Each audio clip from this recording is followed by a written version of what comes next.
Bismillahirrahmanirrahim. Assalamualaikum warahmatullahi wabarakatuh. Innal hamdalillah nahmadu wa nasta'inuhu wa nastaghfiruhu wa na'udzubillahi min sururi anfusina wa min sayyiati a'malina may yahdihillahu fala mudhillalah wa may yudlilhu fala hadiyalah. Asyhadu an la ilaha illallah wa asyhadu anna Muhammadan abduhu wa rasuluh. Amma ba'du. Sahabat Aisyah yang dirahmati oleh Allah dan para pendengar yang berbahagia. Dalam kesempatan ini, kami dari Majelis Hukum dan HAM Pimpinan Daerah Aisyah Kabupaten Purworejo akan menyampaikan materi yang berkenaan dengan stop pernikahan dini. Fenomena apa yang tengah marak terjadi akhir-akhir ini, yaitu pernikahan dini. Pernikahan dini adalah pernikahan yang biasanya dilakukan oleh pasangan muda-mudi di bawah umur 16 tahun. Pernikahan dini menurut BKKBN adalah pernikahan di bawah umur yang disebabkan oleh faktor sosial, pendidikan, ekonomi, budaya, faktor orang tua, faktor diri sendiri, dan juga faktor tempat tinggal. Perkawinan yang dilakukan pada usia belasan dan awal 20-an ada kemungkinan terjadi perceraian. Karena pada usia perkawinan tersebut biasa terjadi kesulitan penyesuaian dalam perkawinan.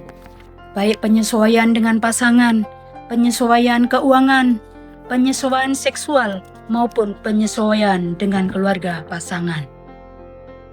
Mengapa sering terjadi kasus pernikahan remaja? Menurut BKKBN tahun 2013, alasan terjadi pernikahan di usia remaja adalah karena faktor sosial, faktor ekonomi yang rendah, faktor tingkat pendidikan yang sangat rendah, tradisi masyarakat, bila mana orang tua yang memiliki anak perempuan sudah berusia 15 tahun, ini sudah gelisah, sudah merasa khawatir kalau tidak segera dinikahkan.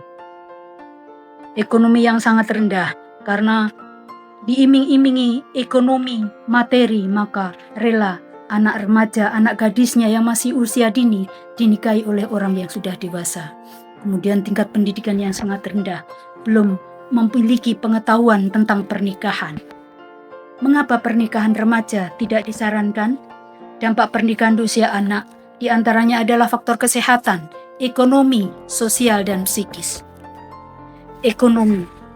Pernikahan dini ini tentunya belum ada kesiapan ekonomi, belum mempunyai pekerjaan yang pasti, pekerjaan yang belum stabil, sehingga resiko kebutuhan dasar yang tidak terpenuhi, dan akhirnya menambah siklus kemiskinan baru. Sosial. Potensi perceraian, perselingkuhan yang sangat tinggi. Kemudian terjadi resiko terjadinya KDRT. Tekanan sosial, ketidaksiapan mental, problem solving, kurang cakap, gangguan psikologis, depresi, stres, cemasan, dan lain sebagainya. Dampak kesehatan dari pernikahan remaja, risiko kesehatan, penyakit kanker serviks, kanker rahim, penyakit HIV/AIDS, meningkatkan angka kematian ibu dan anak. Sahabat Aisyah yang dirahmati Allah, mengapa pernikahan remaja berisiko? Organ yang belum siap untuk seks. Risiko terjadi kerusakan pada organ vital yang melakukan seks di usia remaja. Reproduksi remaja yang belum siap menerima kehamilan, ini dapat menimbulkan berbagai komplikasi. Risiko kematian saat melahirkan. Remaja putri yang berusia sangat muda ini belum memiliki rahim yang kuat, dan kekuatan di pinggulnya pun juga masih belum meningkat. Risiko anemia pada ibu hamil apabila dianggap sepele ini dapat menyebabkan keguguran, persalinan yang lama, pendarahan pasca melahirkan, bayi lahir prematur, dan juga kemungkinan bayi lahir dengan kondisi cacat. Aspek kesehatan wanita yang belum dewasa ini sangat rentan sekali, sangat berisiko sekali. Apalagi belum berusia 18 tahun, ini berisiko terkena kanker serviks bila sering melakukan hubungan seksual. Kemungkinan depresi pasca melahirkan, kehamilan yang terjadi pada saat remaja ini bisa berisiko tinggi mengalami depresi pasca melahirkan. Si remaja kemungkinan merasa down dan sedih setelah melahirkan bayinya. Depresi bisa mengganggu pertumbuhan bayi di janin dan bayi yang baru lahir. Cenderung akan timbul perasaan sendiri dan terasing. Remaja yang hamil cenderung akan memiliki pikiran takut, terisolasi, atau merasa sendiri, sehingga mempengaruhi perkembangan jiwanya dan janin yang ada di dalam kandungannya. Sehingga pernikahan dilakukan tidak hanya berdasarkan saling mencintai, tetapi pernikahan harus dipersiapkan sedemikian rupa, baik dari segi usia maupun fisik, mental, dan lain sebagainya. Karena pernikahan adalah ibadah yang terpanjang, sehingga pernikahan ini harus benar-benar dipersiapkan dengan harapan pernikahan nanti benar-benar akan mencapai tujuan yang sebenarnya, yaitu keluarga yang sakinah, mawaddah, warohmah. Di dalam surat An-Nisa ayat 9 disebutkan, A'udzubillahi minasyaitonirrajim, bismillahirrahmanirrahim.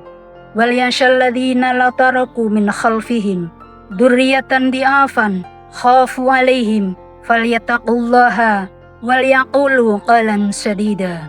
Dan hendaklah takut kepada Allah orang-orang yang seandainya meninggalkan di belakang mereka anak-anak yang lemah, yang mereka khawatir terhadap kesejahteraan mereka. Oleh sebab itu hendaklah mereka bertakwa kepada Allah dan hendaklah mereka mengucapkan perkataan yang benar. Dalam surat An-Nisa ayat 9 sudah dijelaskan bahwasanya kita hendaklah mempersiapkan generasi penerus kita, yaitu generasi yang kuat baik fisik, mental maupun ekonominya. Sehingga pernikahan harus dipersiapkan khususnya dalam segi usia, karena menikah di usia yang sudah matang ini akan menjadikan sebuah pernikahan yang harmonis, pernikahan yang berkualitas, pernikahan yang bisa menciptakan generasi selanjutnya yang berkarakter positif. Kemudian perkawinan yang sudah matang ini akan menjadikan sebuah pernikahan mampu menurunkan angka kematian bagi ibu dan anak. Sahabat Aisyah yang dirahmati oleh Allah, marilah kita senantiasa menjaga keluarga kita, jangan sampai terjadi pernikahan dini. Marilah kita siapkan supaya pernikahan ini benar-benar pernikahan yang dipersiapkan, sehingga tercapai keluarga yang sakinah, mawaddah, warohmah. Demikian yang bisa saya sampaikan. Kurang lebihnya mohon maaf. Nasrul minallah wa tangkarib. Assalamualaikum warahmatullahi wabarakatuh.